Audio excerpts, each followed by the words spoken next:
than 300 years ago, Irish author, political theorist, and philosopher Edmund Burke made this astute observation. The only thing necessary for the triumph of evil is good men to do nothing. Throughout the first 9 parts of our presentation, we have exposed the thought monopoly. This cabal has collectively used propaganda techniques to stealthily advance their relativistic ideology for more than 4 decades. In this final segment, we will present a set of strategies for combating their malicious schemes. I think it's amazing that creation is just full of such diversity and complexity, and some of it we've only just begun to understand.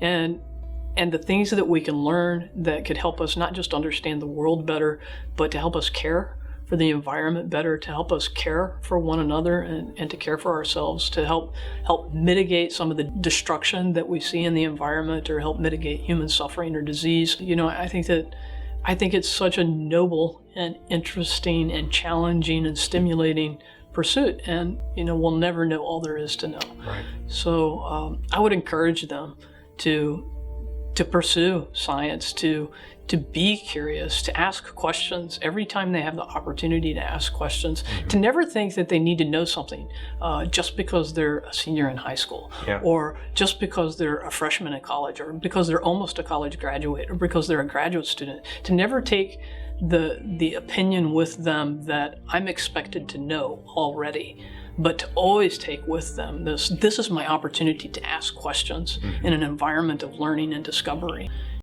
I wanted to prove what I call the commercial viability of lunar and then beyond exploration. And so what we envision is that you will have orbiting factories using first lunar materials to build those factories, and then lunar raw materials to provide the raw materials.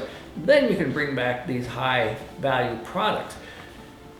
Right now, the only thing we know that you could go to the moon and dig up is helium-3. It is the best fuel for nuclear fusion, but there's none on Earth to speak of. And this is, by the way, why Japan and China and India have started lunar programs, because they believe that the helium-3 is what we're going to need in the future. Our government, unfortunately, doesn't seem to understand that. But helium-3 is worth, I think, $6 or $7 billion a ton.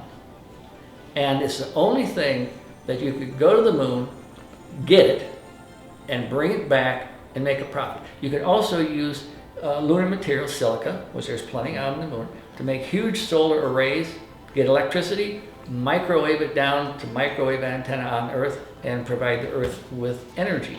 And that means that even Bangladesh, or the poorest of the poor countries, can afford all the electricity they need. Who has rights to the moon? Nobody knows. Nobody does. Scientists aren't going to be the ones to determine that either, are they? Nope. So how is that going to work? Well, it's a very interesting question. And there are, believe it or not, space lawyers already. And I've dealt with them. And the answer to your question is, nobody knows because it's never been tried in court. Now, when we went to the moon, the Russians got very scared and thought we were going to claim the moon. So they... Well, we put our flag there. Yeah, we should. They then quickly made a moon treaty, which only they and very poor third world countries signed. We were smart enough not to sign it, saying you can't claim the moon. Is you're going to have China going there, Russia going there, and guess what happens then? We have the same conflicts we have on Earth for territory and resources. We'll simply go to the moon and beyond. Science provides information which then gets used for war, and as we know, necessity is the mother of invention, and war is the mother of necessity. And so, we advance because of these conflicts, but they're also very destructive. Yeah, and unfortunately, there's no scientific governance for morality. No. Right. No. I think there's unfortunately, kind of an anti-scientism within a lot of theistic branches of Christianity and otherwise, especially in evangelical Christianity, where science is viewed as the enemy. And the mistake there is that because evolution is part of science, that makes all of science an enemy. Or that because a lot of scientific endeavors don't even consider God or completely discount God, that science is the enemy. And so instead of retreating, and I'm pretty harsh in this characterization, a retreat from that, I think, is a retreat to a fortress of ignorance. The last thing we ought to do is pull back and pull away from that enterprise. We need to encourage our kids to go get your PhD in XYZ science or whatever. Go to the ivory tower. Do good science. Be a morally responsible skeptic about everything. In the terms that I've described previously, but really understand the thing you're opposed to, not just be opposed to it. And I think what you'll find is that as you behave that way, you'll temper this rhetoric that we suffer under presently. And so I would encourage, go for it. And you can be a light wherever you're at. Right. You don't have to be or not be a scientist. Just do the best you can wherever you're at what you're doing. But I think we need to go towards philosophy and biology and physics. We need to enter those realms and do a good job. The intelligent design web presence and blogs and the smart people writing about it just conveniently ignore arguments that have been refuted, over and over again by academics for decades, and they just trot them all out again. So it's a continuing battle. And then the other thing I would say is just that I have a more nuanced view of what constitutes faith and its juxtaposition to rational belief than tends to be written about in the newspapers and the media. I work with Jesuit astronomers who believe in a Big Bang, 8.8 billion year old universe, and physical law as a sculptor of everything we see around us. And heck, they're practicing priests. I work with Buddhist monks in India who are completely comfortable with every aspect of cosmology, from the multiverse to the likely presence of millions of intelligent civilizations in every galaxy in the universe. I would hope people, whatever the history of their exposure to science, good, bad, or ugly, would be always willing to let it into their life in a new way, or give it another chance, or re-engage with it, because it's the most exciting time in science. The discovery rate is phenomenal. We're learning about the inner and the outer world and the world of biology in ways that were hardly imaginable 50 years ago. So this is our intellectual heritage. This is what marks us out as a special species on this planet, and to not be a part of that, and even casually a part of that, is missing out something really big. It's like not paying attention to music or art or anything. Right. This is about curiosity, just what it comes down to. Follow your heart to know, ask these questions. What is reality like? If you're a Christian and you go to a church and your pastor says things, ask yourself, why does he think that? And if he quotes the Bible, well, why think the Bible's true? And if a scientist says that we have overwhelming evidence for evolution, in fact, the evidence is stronger than the evidence for the sphericity of the earth, ask yourself, what's his evidence for that claim? Why think that? Just ask that question. And I think that's what leads you into science. And I think that's what leads you, for me, the reason why philosophy for me includes science. Philosophy also includes questioning the foundations of science itself, critically, but also optimistically. I'm not questioning the foundations just to be a critic. And so, I think really curiosity, and not to be afraid to question things, not to be afraid that by investigating reality, you'll discover that your deepest longings really cannot be fulfilled. I think there's an intersection between the things we long for most, which is love and relationships, ultimate purpose in life, and the life of the mind, rational belief. And I think there's a connection between one of my mentors, Jerry Walls, truth, beauty, and goodness. I think they come together. And I don't think we have to be afraid of science, honest inquiry. Yeah. I made this website. It's called necessarybeing.net. And it's a survey.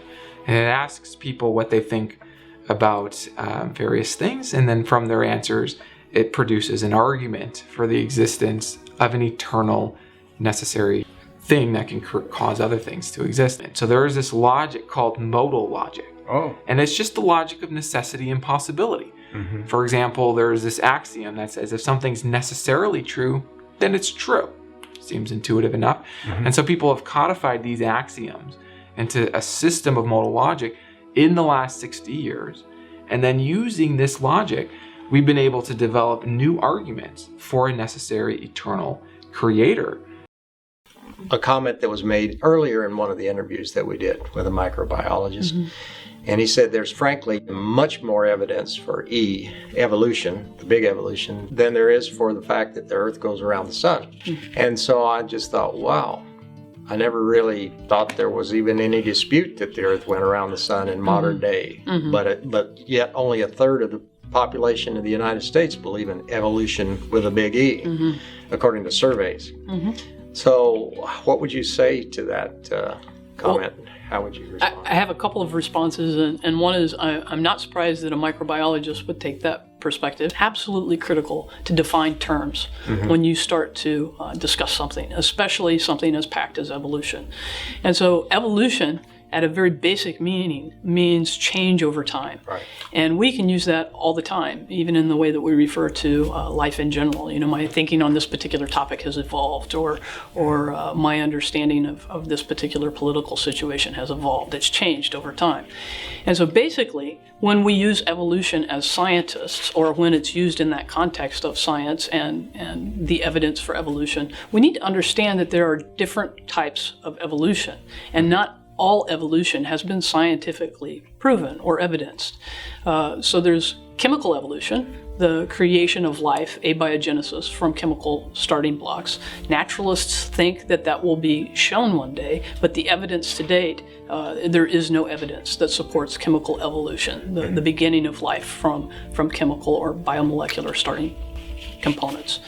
A second type of evolution is something called microevolution, and that's basically that as DNA is replicated, whether it's in a bacterial cell or a human cell, that process can generate mutations or mistakes in the replication. When it's copying the letters, different letters can be inserted, and that those mutations may change the ability of the DNA or the products of the cells to function differently in a way that actually provides an advantage. Now, most mutations don't provide advantage. Most mutations are either deleterious, they're bad, or they're neutral and they have no effect. But occasionally, a rare mutation might increase fitness under certain conditions.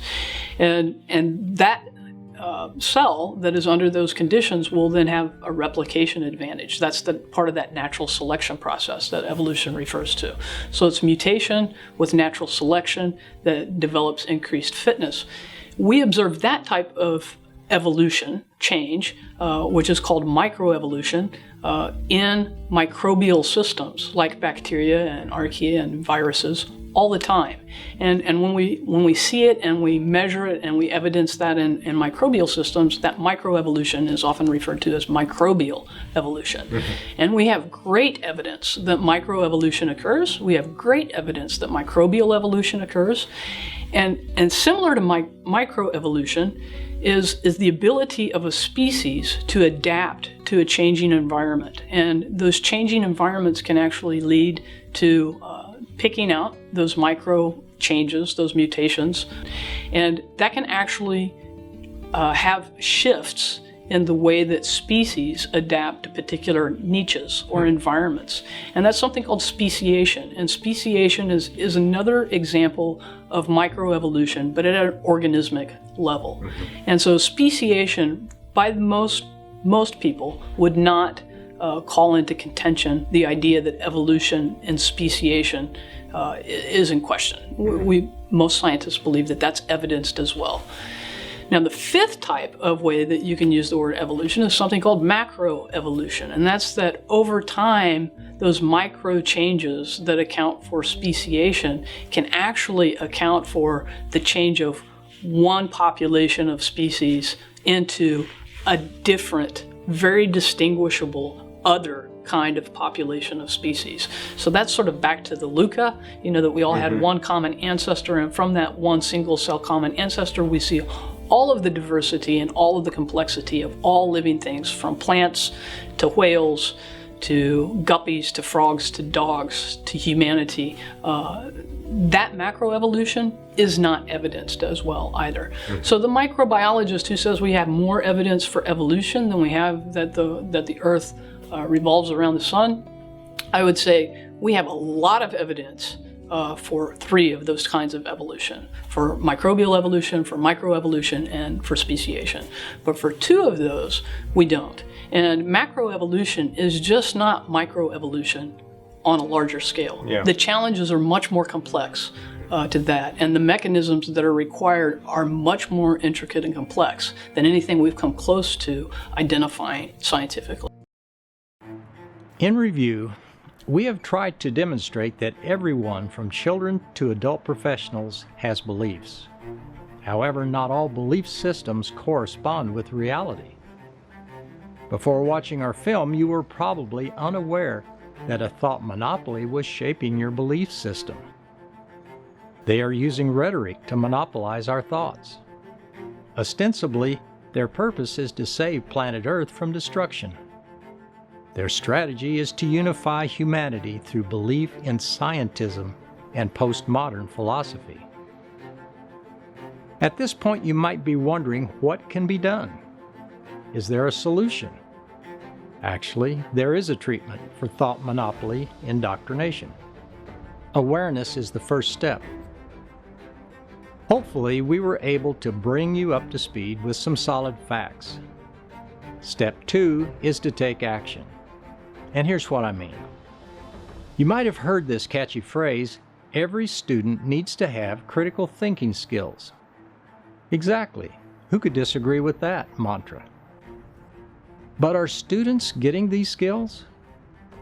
Sadly, the reality is American public schools are in trouble. And it's not just unruly students.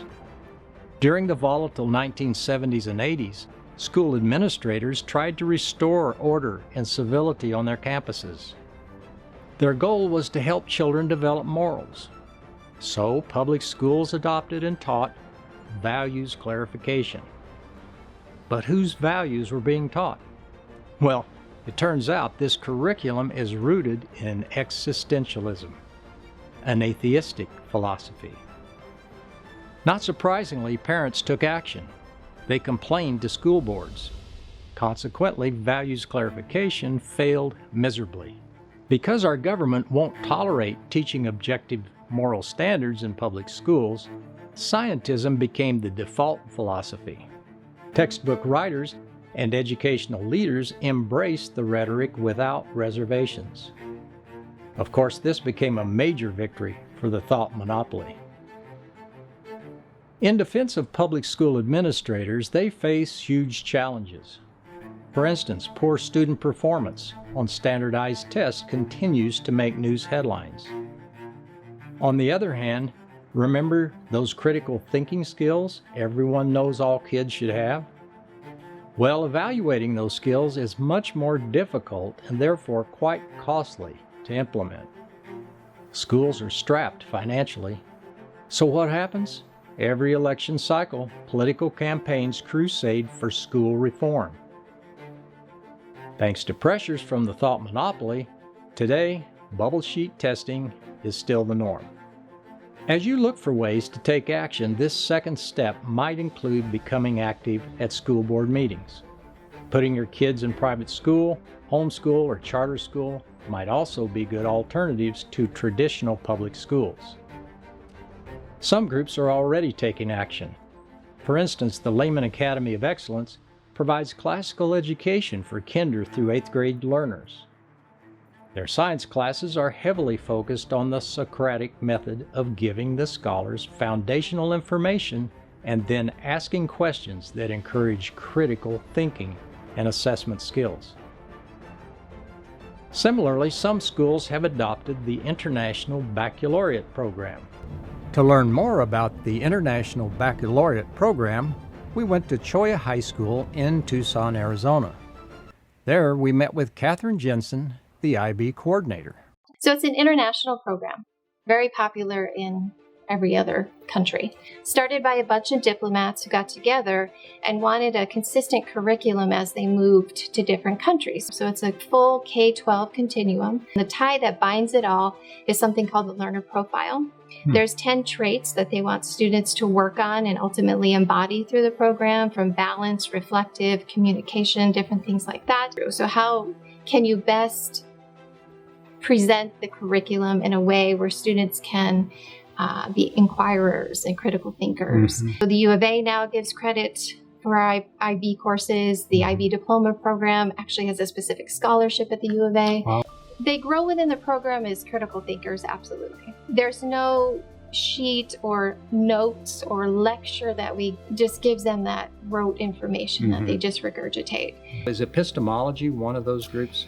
There's a course called Theory of Knowledge that doesn't fall in the groups. It's kind of out here as one of the core requirements of a diploma student. So they all have to do that one. If they're a diploma candidate, they do need to do Theory of Knowledge, which we call TOK. They also have to write an extended essay, and they have to complete community service based on mathematics, natural sciences, human sciences, and they kind of go in depth with the scope and sequence of all of those. And then there's ways of knowing. How much does emotion play into what we know, and communication and language. They do have to learn how to cooperate. They tackle some really, really tough subjects.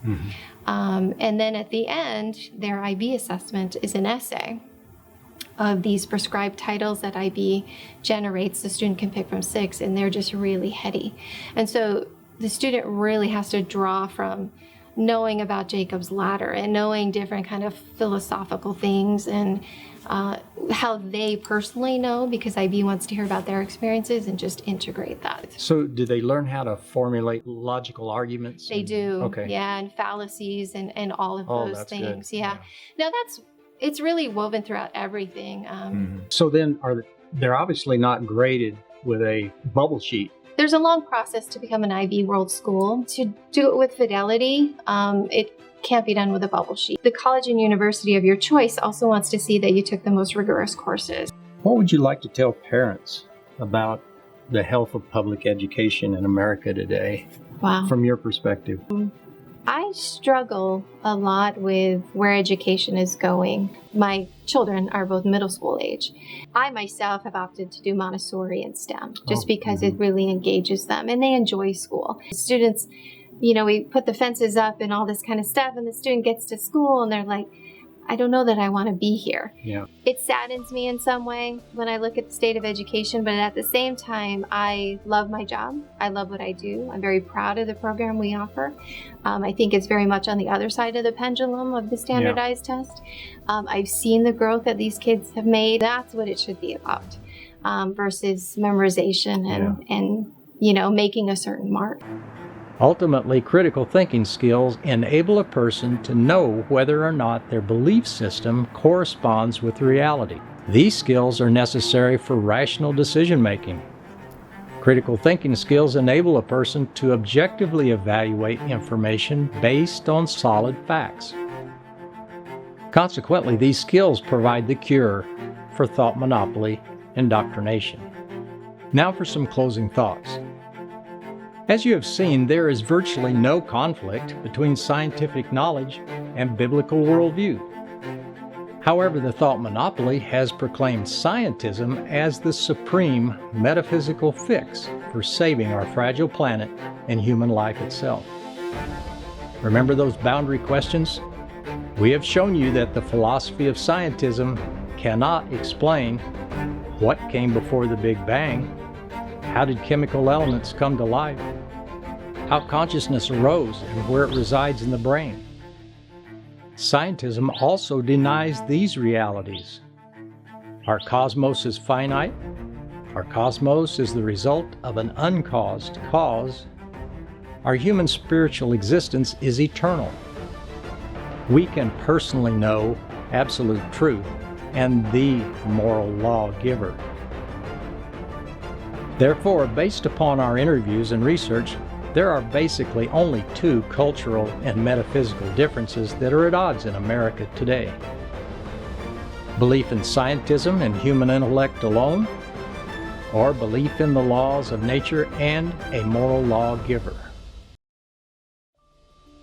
Our nation was founded on biblical principles.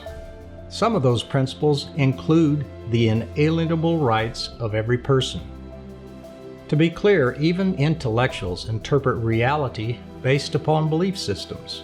They speak with authority about their fields of expertise, often interjecting their personal beliefs.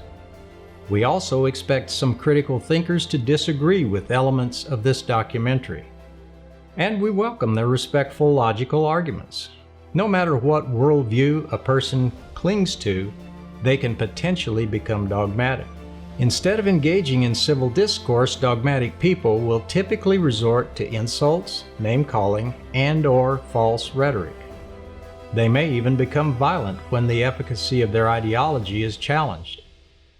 Finally, every person believes in something. No one has complete, accurate, testable knowledge about everything in our universe.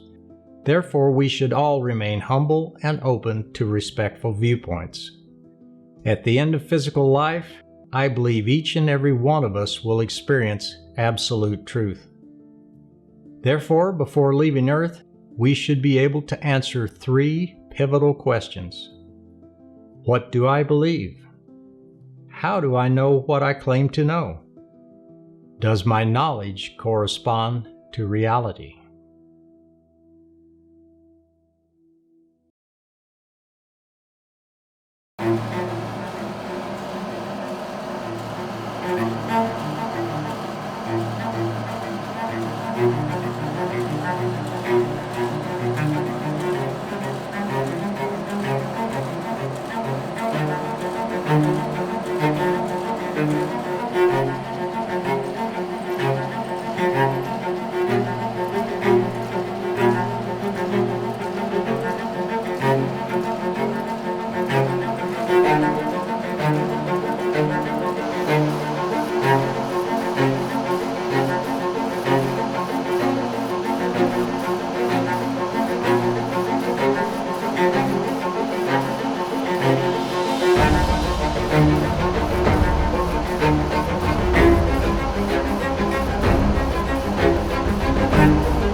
For more information, email us at thoughtmonopoly@gmail.com.